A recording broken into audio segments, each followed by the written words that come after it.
Et lorsque vous poursuivez et terminez votre visite de ce deuxième étage, consacré donc à la prison exposée, vous arrivez dans une salle historique qui fait aussi le lien avec le reste du musée de la Fondation des Suisses dans le monde, puisque vous allez y trouver des archives d'État de Genève mises à disposition de l'exposition,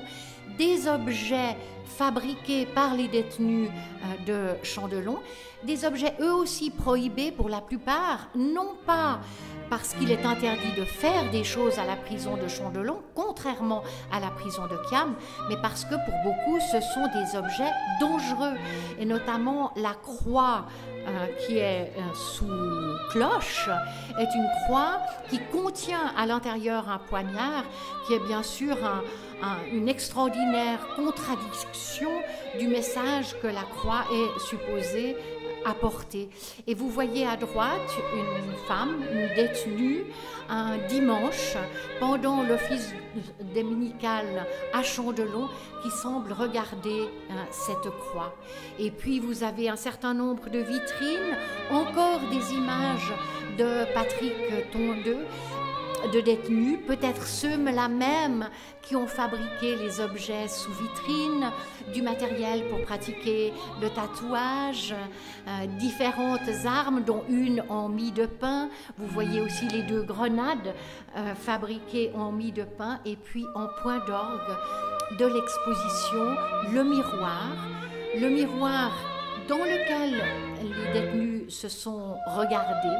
les miroirs qu'ils utilisent aussi pour regarder l'autre détenu en l'occurrence, et communiquer avec lui par l'intermédiaire des miroirs de fenêtre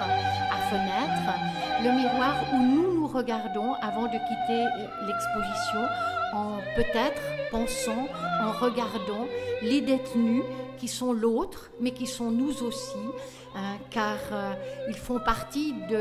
d'une humanité toujours différente, mais qui toujours est commune et nous réunit tous, comme cette exposition tente de le faire. Et puis, avant de quitter le château, au rez-de-chaussée, retournez-vous et regardez bien l'œuvre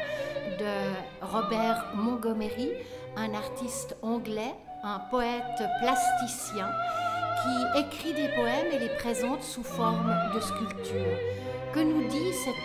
ce poème, que nous dit cette œuvre de Robert Montgomery, qui fait référence à la fois au château, puisque l'œuvre parle du château, et qui fait référence également à la prison. L'œuvre nous dit plutôt la pluie sur la vitre du château que le château lui-même, plutôt le vol de l'oiseau, plutôt brûlé que capturé. Et si vous entrez vraiment en écho avec cette œuvre, vous allez, comme moi, vous poser la question, vraiment, plutôt brûlé que capturé,